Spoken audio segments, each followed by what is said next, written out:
నమస్తే. చిరు ఉద్యోగి అయినా, సాఫ్ట్వేర్ ఎంప్లాయీ అయినా, దుకాణదారుడైనా, వ్యాపారవేత్త అయినా సొంతిల్లు ప్రతి ఒక్కరి కల. అపార్ట్మెంట్లు, గేటెడ్ కమ్యూనిటీలు, ఇండిపెండెంట్ ఇళ్లు, డూప్లెక్స్ విల్లాలు, ప్లాట్లు, ఫామ్ హౌస్లు ఎక్కడ కొనాలి, ఎలా కొనాలి అనే సందేహాలని తీర్చేందుకు డ్రీమ్ హోమ్ మీ ముందుకు వచ్చేసింది. ముందుగా హెడ్లైన్స్ చూద్దాం.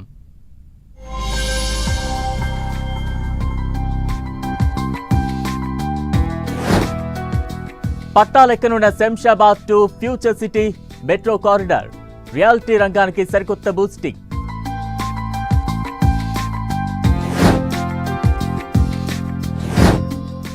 నేలకు ఆకాశానికి మధ్య సకల సౌకర్యాలు. హైదరాబాద్ లో బయ్యర్స్ ను అబ్బురపరుస్తోన్న కొత్త ట్రెండ్.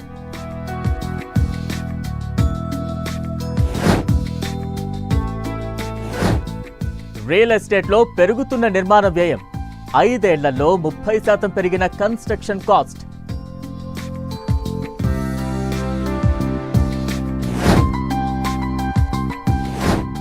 పక్కా ప్లాన్ తో సొంతింటి కల సాకారం. ఇల్లు కొనుక్కోవడం పెద్ద కష్టమేమీ కాదంటున్న experts.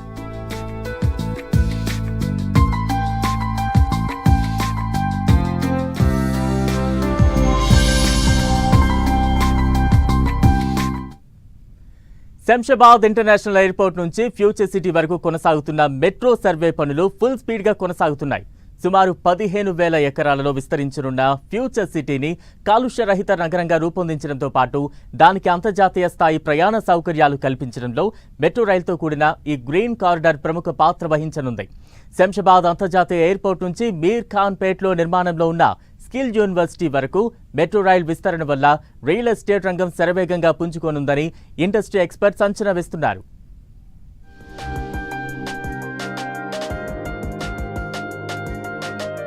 పట్టాలెక్కుతున్న Shamshabad to future city metro corridor.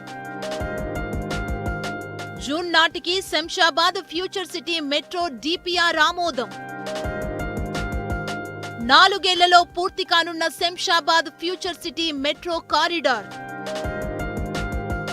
మరో డెస్టినేషన్ హబ్ గా మారనున్న ఫ్యూచర్ సిటీ. ఫ్యూచర్ సిటీతో రియాలిటీ రంగానికి బూస్టింగ్ వచ్చే ఛాన్స్. శంషాబాద్ ఎయిర్పోర్ట్ నుంచి ఫ్యూచర్ సిటీ వరకు మెట్రో రైల్ ప్రాజెక్టును చేపడుతోంది తెలంగాణ ప్రభుత్వం. ఈ మెట్రో మార్గం దాదాపు 40 కిలోమీటర్లుండగా అది ఎయిర్పోర్టు టెర్మినల్ నుంచి మొదలు కానుంది. ఎలివేటెడ్ మార్గంగా మన్సాన్పల్లి రోడ్డు మీదుగా 5 కిలోమీటర్లు మెట్రో మార్గం ముందుకు సాగుతుంది. అనంతరం పెదగోల్కొండ ఓఆర్ఆర్ ఎగ్జిట్ కి చేరుతుంది. దాదాపు 1000 నుంచి 1500 ఎకరాల ప్రభుత్వ భూమిని ఒక అంతర్జాతీయ స్థాయి కేంద్రంగా అభివృద్ధి చేసేలా అక్కడ బహదూర్గూడ, పెదగోల్కొండలో 2 మెట్రో స్టేషన్లు అభివృద్ధి చేయనుంది. రావిర్యాల్ ఎగ్జిట్ నుంచి ఇప్పటికే నిర్మాణంలో ఉన్న స్కిల్ యూనివర్సిటీ వరకు సుమారు 22 కిలోమీటర్లు. కొంగరకలాన్, లేమూర్, తిమ్మాపూర్, రాచలూరు, గుమ్మడవెల్లి, పంజగూడ, మీర్ఖాన్ పేట్ వరకు గ్రీన్ ఫీల్డ్ రహదారి మధ్యలో 22 మీటర్లు మెట్రో రైల్ కోసం కేటాయించారు.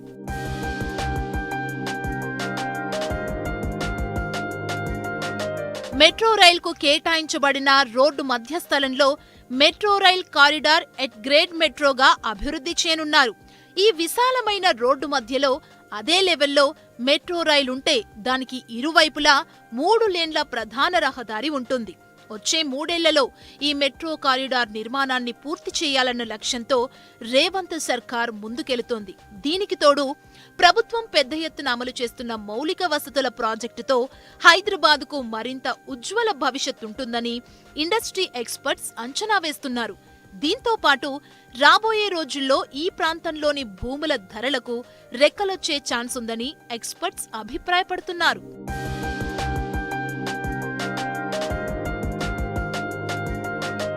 మెట్రో సహా పలు అభివృద్ధి కార్యక్రమాలకు హెచ్ఎండిఏ, టీజీఐఐసి, మెట్రో రైల్ సంస్థలు సంయుక్తంగా కృషి చేస్తున్నాయి. నార్త్ సిటీలోని మేడ్చల్, షామీర్పేట్ కారిడార్లతో పాటు future city metro corridor DPR కు ప్రభుత్వం త్వరలోనే అనుమతి తెలిపే అవకాశముంది. శంషాబాద్ టు ఫ్యూచర్ సిటీ వరకు మొత్తం 40 కిలోమీటర్ల దూరానికి 16 మెట్రో స్టేషన్లొచ్చేలా ప్లాన్ చేస్తున్నారు.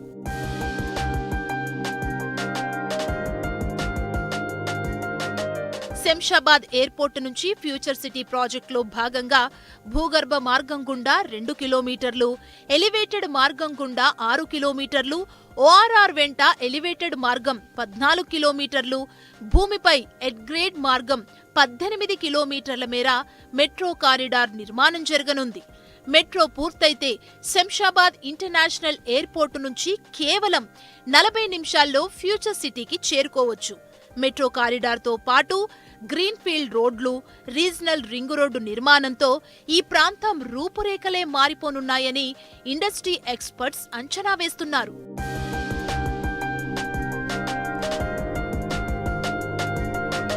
హైదరాబాదులో సొంతిల్లు కొనలేని వారు ప్రస్తుతం అందుబాటు ధరల్లో లభిస్తున్న ఇంటి స్థలం, ఇల్లు కొనుగోలు చేయటానికి ఇదే మంచి సమయమని ఇండస్ట్రీ ఎక్స్పర్ట్స్ సూచిస్తున్నారు.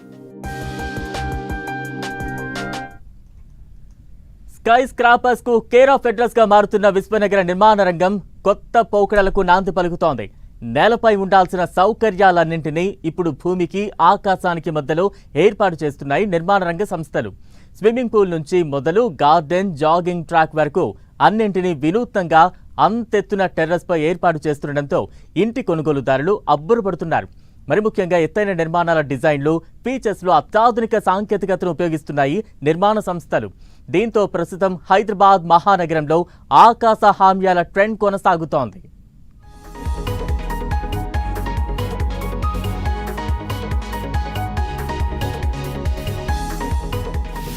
నేలకు, ఆకాశానికి మధ్య సకల సౌకర్యాలు, టెర్రస్ పై స్విమ్మింగ్ పూల్ నిర్మాణం, స్కై స్క్రాపర్స్ పై బ్యూటిఫుల్ గార్డెన్, ఆకాశ హార్మ్యంపై జాగింగ్ ట్రాక్, కొనుగోలుదారులను అబ్బురపరుస్తున్న కొత్త ట్రెండ్.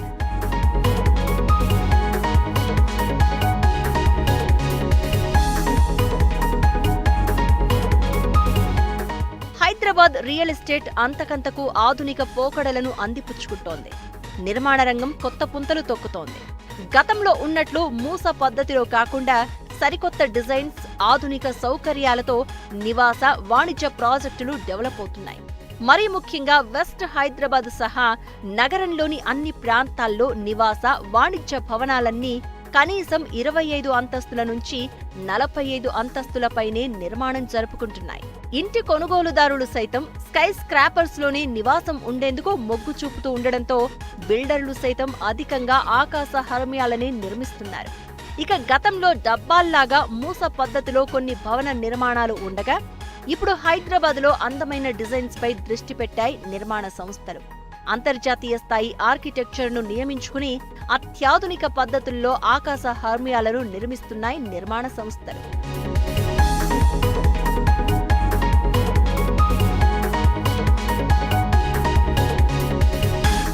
స్కై స్క్రాపర్స్ లో ఇటీవలి వరకు నేలపైనే అన్ని సౌకర్యాలను ఏర్పాటు చేసేవారు బిల్డర్లు. స్విమ్మింగ్ పూల్ నుంచి మొదలు క్లబ్ హౌస్ వరకు అన్నింటినీ నిర్మించేవారు. కానీ ఇప్పుడు ట్రెండ్ మారుతోంది. స్కై స్క్రాపర్స్ లో ఎమ్యూనిటీస్ అన్ని నేల విడిచి సాము చేస్తున్నాయి. ఇటు నేలకు, అటు ఆకాశానికి మధ్య సకల సౌకర్యాలను ఏర్పాటు చేస్తున్నాయి నిర్మాణ సంస్థలు. స్విమ్మింగ్ పూల్, పచ్చిక garden, jogging track, sitting area, recreation area, tennis court, yoga deck, coffee club, children play area, ఇలా చెప్పుకుంటూ పోతే చాలానే ఉన్నాయి. ఒక్క మాటలో చెప్పాలంటే ఇలా అన్ని సౌకర్యాలను ఎంజాయ్ చేస్తూ ఏకంగా ఆకాశంలో ఉన్న ఫీలింగ్ కలిగేలా నిర్మాణాలను చేపడుతున్నారు బిల్డర్లు. 45 నుంచి 50 అంతస్తులపై ఇలా అన్ని ఎమ్యూనిటీస్ ను కల్పిస్తూ ఇంటి కొనుగోలుదారులకు సరికొత్త అనుభూతులను పంచేందుకు ప్రయత్నిస్తున్నాయి నిర్మాణ సంస్థలు. ప్రస్తుతం హైదరాబాద్లో సుమారు 10 వరకు నిర్మాణ సంస్థలు ఇలాంటి సరికొత్త డిజైన్లతో భారీ నివాస, వాణిజ్య భవనాల నిర్మాణాలు చేపట్టాయి.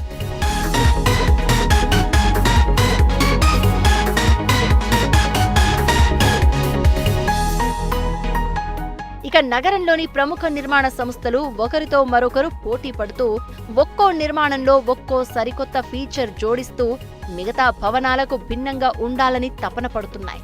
అందుకు అనుగుణంగానే ఇంటి కొనుగోలుదారులు సైతం ఆకాశపు టంచుల్లో సకల సౌకర్యాలు ఉన్న ప్రాజెక్టుల్లో ఇల్లు కొనేందుకు మొగ్గు చూపుతున్నారు. సరికొత్త అనుభూతులు పొందేందుకు ఇంటి ధర ఎంతైనా వెనుకాడడం లేదని రియల్ ఎస్టేట్ రంగ సంస్థలు చెప్తున్నాయి. ప్రస్తుతం రాయదుర్గం, పుప్పాలగూడ, కోకాపేట్, తెల్లాపూర్ వంటి ప్రాంతాల్లో ఇలాంటి స్కై స్క్రాపర్స్ నిర్మాణం జరుగుతోంది.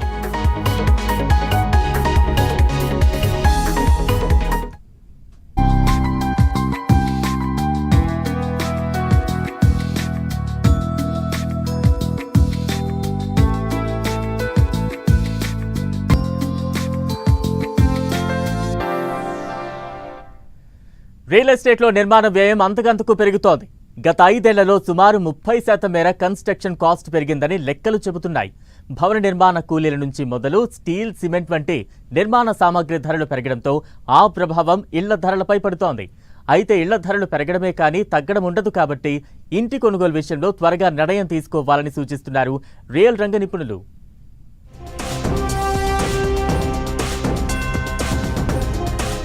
రియల్ ఎస్టేట్లో పెరుగుతున్న నిర్మాణ వ్యయం, 5 ఏళ్లలో 30% పెరిగిన కన్స్ట్రక్షన్ కాస్ట్, పెరిగిన భవన నిర్మాణ కార్మికుడి కనీస రోజు కూలీ, 5 ఏళ్లలో 16% పెరిగిన సిమెంట్ ధర, మార్కెట్లో 47% పెరిగిన స్టీల్ ధర. సొంతిల్లు కట్టుకోవాలని లేదంటే కొనుక్కోవాలని ప్రతి ఒక్కరూ ఆశపడుతున్నారు. అంతేకాదు, ఇల్లు కట్టుకోవడానికో లేదంటే కట్టిన ఇల్లు, అపార్ట్మెంటు, ఫ్లాట్ కొనుక్కునేందుకో ప్రయత్నిస్తున్నారు. అయితే సామాన్య మధ్యతరగతి వారు ఇల్లు కొనుక్కునే అవకాశాలు మెల్లమెల్లగా సన్నగిల్లుతున్నాయి. అందుకు ప్రధాన కారణం ఇళ్ల ధరలు పెరగడమే. భూముల విలువ పెరగటంతో పాటు నిర్మాణ వ్యయం పెరగటంతో క్రమంగా గృహాల ధరలు పెరిగిపోతున్నాయి. మరీ ముఖ్యంగా గత 5 ఏళ్లలో నిర్మాణ వ్యయం భారీగా పెరిగింది. కార్మికుల కూలీ నుంచి మొదలు cement, steel, concrete, aluminium, copper, diesel ధరల పెరుగుదలతో నిర్మాణ వ్యయం సగటున 5 ఏళ్లలో 30% పైగా పెరిగిందని నిర్మాణదారులు చెబుతున్నారు.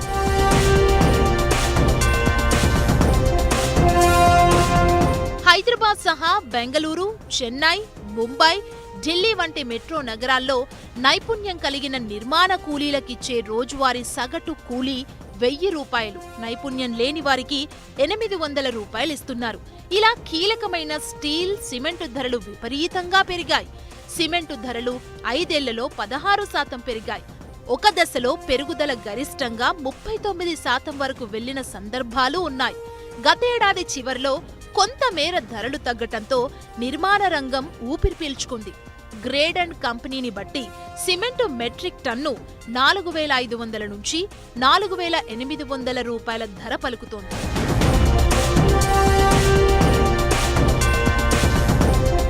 ఇక స్టీల్ ధరలు 5 ఏళ్లలో భారీగా పెరిగాయి. 5 ఏళ్ల క్రితం టన్ను 42,480 ఉన్న రీఇన్ఫోర్స్మెంట్ స్టీల్ ఏకంగా 40% పెరిగి ప్రస్తుతం 60,000 రూపాయలకు చేరింది. ఒక దశలో స్టీల్ గరిష్టంగా సగటు ధరలు 67,000 వరకు వెళ్లిన సందర్భాలు ఉన్నాయి. హైరైజ్ అపార్ట్మెంట్స్ ట్రెండ్ వచ్చాక కాంక్రీట్ వినియోగం బాగా పెరిగింది. M25, M30, M35 గ్రేడ్ రకం కాంక్రీట్ ధరలు 2020లో ఒక క్యూబిక్ మీటర్కు 4,400 రూపాయలుగా ఉండేది. కానీ ఈ సంవత్సరం 18% పెరిగి 4,800 రూపాయలకు చేరింది. నిర్మాణాల్లో అల్యూమినియం, కాపర్ వినియోగం కూడా ఎక్కువే. భవన నిర్మాణానికి సంబంధించి ఎలక్ట్రికల్లో ఇవి చాలా కీలకం. మార్కెట్లో ప్రస్తుతం వీటి ధరలు భారీగా పెరిగాయి. అల్యూమినియం ధరలు 2020తో పోలిస్తే ప్రస్తుతం 25% ధరలు పెరిగాయి. ఇప్పుడు మెట్రిక్ టన్ను అల్యూమినియం 2,34,000 రూపాయలుగా ఉంది.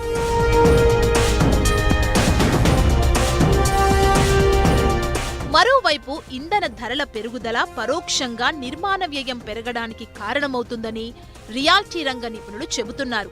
సిమెంటు, స్టీల్, కాంక్రీట్, ఇటుకల వంటి నిర్మాణ సామాగ్రి వేరే చోట తయారై నిర్మాణ స్థలానికి చేరుకుంటాయి. ఇంధన ధరలు పెరిగితే ఆ ప్రభావం నిర్మాణ వ్యయంపై పడుతుంది. గత 5 ఏళ్లలో డీజిల్ ధర 35% మేర పెరిగింది. దీంతో నిర్మాణ సామాగ్రి, రవాణా ఖర్చులు పెరిగి ఆ ప్రభావం నిర్మాణ వ్యయంపై పడుతోంది. ప్రస్తుతం మార్కెట్లో అందుబాటు ధరల ఇళ్ల నుంచి మొదలు ఆకాశాన్నంటే హైరేజ్ అపార్ట్మెంట్స్ వరకు నిర్మిస్తున్నారు. ఆకాశ హర్మ్యాలు భవనాలను 30 అంతస్తుల కంటే ఎక్కువ నిర్మిస్తున్నట్లయితే నిర్మాణ వ్యయం చదరపు అడుగుకు 5,300 నుంచి 6,300 వరకు అవుతుందని నిర్మాణ సంస్థలు చెబుతున్నాయి. నాణ్యంగా ప్రీమియంగా కట్టే ప్రాజెక్టులలో ఈ వ్యయం మరింత పెరిగే అవకాశం ఉందని ఎక్స్పర్ట్స్ అంటున్నారు.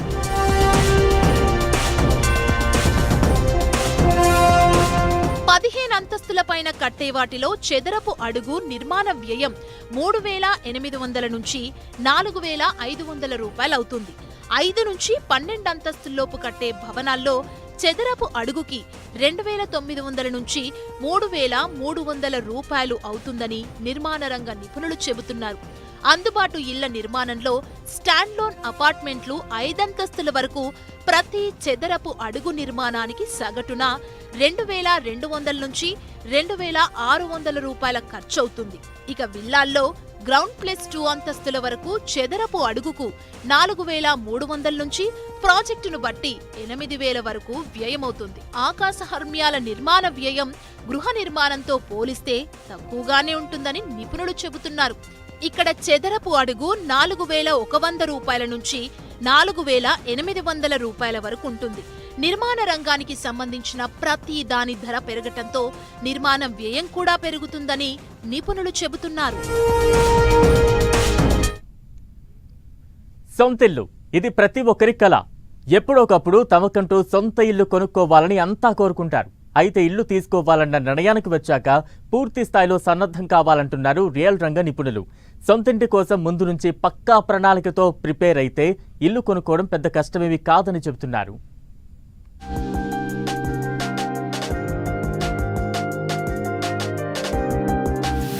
సొంతింటి కలను నెరవేర్చుకోవడం ఎలా?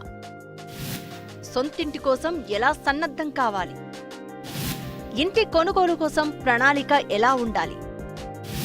ప్రాపర్టీ కొనుగోలుపై రియాలిటీ నిపుణుల సూచనలేంటి? సొంతిల్లు కావాలని ప్రతి ఒక్కరూ కోరుకుంటారు. ఎవరి బడ్జెట్కు అనుగుణంగా తమ వెసులుబాటును బట్టి ఎక్కడో ఓ చోట తమకంటూ సొంత ఇల్లు కట్టుకోవాలనో కొనుక్కోవాలనో అనుకుంటారు. అయితే ఇల్లు అంటేనే ఖర్చుతో కూడుకున్న వ్యవహారం. సొంతింటిని కొంతమంది చిన్న వయసులోనే సొంతం చేసుకుంటూ ఉంటే మరికొందరు రిటైర్ అయ్యాక కొనుగోలు చేస్తూ ఉన్నారు. మరికొంతమందికి సొంతిల్లు తీరని కలగానే మిగిలిపోతుంది. సొంత ఇంటిని సమకూర్చుకునే అవకాశం ఆర్థిక స్తోమతతో పాటు ఇంటి కోసం సరైన ముందస్తు ప్రణాళికపైనే ఆధారపడి ఉంటుందని రియల్ రంగ నిపుణులు చెబుతున్నారు. సొంతింటి కోసం పక్కా ప్రణాళికతో ముందుకెళ్తే ఆ కలను సాకారం చేసుకోవడం సాధ్యమేనంటున్నారు. మీరు తీసుకోవాల్సిన ల్యాండ్ ఎట్లా ఉండాలి, ఎలా ఉండాలి అంటే ఫస్ట్ లొకేషన్ చూసుకోవాలి. లొకేషన్ ఎక్కడుంది? హైవేకి దగ్గరుందా లేకపోతే దూరంగా ఉందా? నెక్స్ట్ ఎంప్లాయ్మెంట్ అనేది దొరుకుతుందా లేదా? ఎంప్లాయ్మెంట్ అంటే ఉదాహరణకి ఐటీ పార్క్ ఏమైనా ఉందా? అటు సైడు ఐటీ హబ్లు ఏమైనా ఉన్నాయా? లేకపోతే ఫార్మాసిటీ ఏమైనా ఉందా? లేకపోతే డెవలప్మెంట్ ప్రాజెక్ట్స్ ఏమైనా ఉన్నాయా? తర్వాత మీ ల్యాండ్ ఏదైతే ఉందో అది 100 ఫీట్ రోడ్డుకు ఉందా, 60 ఫీట్ రోడ్డుకు ఉందా, ఏ రోడ్డుకు ఉంది? అట్ ది సేమ్ టైం మనకి హైవేకి ఎంత దూరంలో ఉంది? ఇవన్నీ చూసుకున్న తర్వాత ఒక ల్యాండ్ అనేది తీసుకోవాలి. ప్రస్తుతం చాలా మంది ఉద్యోగం, ఉపాధి రీత్యా నగరాలు, పట్టణాలకు వలస వచ్చి అక్కడే స్థిర నివాసం ఏర్పాటు చేసుకోవడానికి ప్రాధాన్యమిస్తున్నారు. అలాగే ఎవరి స్థాయిలో వారు సొంతింటి కోసం ప్రయత్నిస్తున్నారు. అయితే ఇప్పుడు హైదరాబాద్ లాంటి నగరాల్లో మధ్యతరగతి వారికి అందుబాటు ధరల్లో ఇళ్ల ధరలు లేవనే అభిప్రాయం వ్యక్తమవుతోంది. హైదరాబాద్ శివారు ప్రాంతాల్లో అన్ని వర్గాలకు తగ్గ గృహ నిర్మాణాలు చేపడుతున్నాయి నిర్మాణ సంస్థలు. అయినప్పటికీ ఇంటి కొనుగోలు ఎంతో ఖర్చుతో కూడుకున్నది. అందుకోసం ముందు నుంచి పూర్తి స్థాయిలో ప్రణాళికాబద్ధంగా సన్నద్ధం కావాలని నిపుణులు సూచిస్తున్నారు. సొంతింటి కల ఉన్నవారు సంపాదన ప్రారంభించిన వెంటనే ఇంటి కోసం ప్రతి నెల కొంత మొత్తం పొదుపు చేయడం మొదలు పెట్టాలని చెప్తున్నారు. ఎన్నేళ్లలో ఇల్లు కొనాలనుకుంటున్నారు అనే దాన్ని బట్టి ప్రతి నెల సంపాదనలో కొంత మొత్తం దాచుకోవాలి. నెలకు కనీసం 10,000 రూపాయల నుంచి ఆ తర్వాత ఎంత వీలైతే అంత మొత్తం పొదుపు చేసుకోవాలి. గృహ రుణం తీసుకుంటే నెల నెల ఎలా ఈఎంఐ చెల్లిస్తారో అలా ఇంటి కోసం మొదటి నుంచి పొదుపు రూపంలో ఈఎంఐ చెల్లించాలన్నమాట. ఇంటి కోసం డౌన్ పేమెంట్ కు అవసరమయ్యే 20% నిధులను సమకూర్చుకుంటే మిగతా మొత్తాన్ని గృహ రుణం తీసుకోవచ్చని రియల్ రంగ నిపుణులు చెప్తున్నారు. మనకి ఉదాహరణకి కొంతమంది ఏం చేస్తారు, ఒక 3 years బ్యాక్ తీసుకున్నప్పుడు ఎక్కడైతే మనకి బడ్జెట్లో ఉదాహరణకు ఒక ఫ్లాట్ తీసుకున్నారు అనుకుందాం, ఆ ఫ్లాట్ తీసుకున్న తర్వాత 3 years తర్వాత కూడా రిటర్న్స్ రాకపోవడము ఇలాంటి జరుగుతున్నాయి.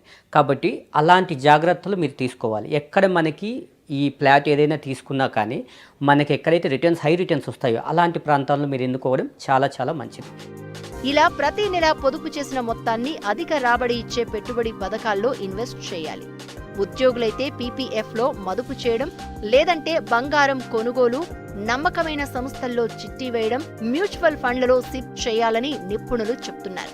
అంతేకాకుండా బ్యాంకులు, పోస్టల్ పథకాలు ఇలా ఎక్కడ వీలైతే అక్కడ అసలుకు హామీ ఉండి అధిక రాబడి వచ్చే వాటిల్లో పెట్టుబడి పెట్టాలని సూచిస్తున్నారు. ఫస్ట్ నుంచి ఫైనాన్షియల్గా మీరు ఏం చేయాలి అంటే కొంత డబ్బుని మీరు పొదుపు చేసుకోవడము, లేకపోతే లోన్ ఆప్షన్కి వెళ్ళినప్పుడు చాలామందికి ఎక్కువ శాలరీస్ ఉన్నా కూడా సిబిల్ లేకపోవడం వల్ల చాలామందికి రిజెక్ట్ అవ్వడం ఇవన్నీ జరుగుతున్నాయి. కాబట్టి తీసుకోవాలి అనుకున్నప్పుడు ఫస్ట్ నుంచి ఫైనాన్షియల్ ప్లానింగ్ అనేది మీకు ఉండాలి. దాంతోపాటు సిబిల్ మెయింటైన్ చేస్తూ వెళ్ళాలి. సో మనకి ఏ ఏరియాలో తీసుకోవాలి, మనం ఎంత బడ్జెట్లో తీసుకోవాలి, ఎలా తీసుకుంటే మనకు బాగుంటుంది అనే విషయాలపై మీరు కూలంకుషంగా ఏం చేయాలి అంటే ఒక మంచి డీటెయిల్స్ తీసుకొని ఒక మంచి నిపుణుల్ని కలిసి దాని తర్వాత మీరు ల్యాండ్ తీసుకోవడం చాలా చాలా మంచిది. ఇక ఇంటి కోసం బడ్జెట్ ఎంత అనేది ముందుగా అంచనాకు రావాలి. ఎవరి బడ్జెట్కు అనుగుణంగా ఆయా ధరల్లోనే ఇల్లు కొనే ప్రయత్నం చేయాలి. ఇల్లు కొన్నాక బ్యాంకు రుణానికి చెల్లించే ఈఎంఐ భారం కాకుండా జాగ్రత్త తీసుకోవాలని సూచిస్తున్నారు. ఒకవేళ ఇల్లు అత్యవసరమని భావించకపోతే ముందు ఇంటి స్థలం కొనుగోలు చేసి ఆ తర్వాత భవిష్యత్తులో అక్కడే ఇల్లు కట్టుకోవచ్చు. ఇల్లు కట్టుకునేందుకు డబ్బులు లేకపోతే సగం స్థలం విక్రయించి మిగతా స్థలంలో కట్టుకోవచ్చని నిపుణులు అంటున్నారు. ఇది ఈ వారం dream home. Stay tune to 10 TV.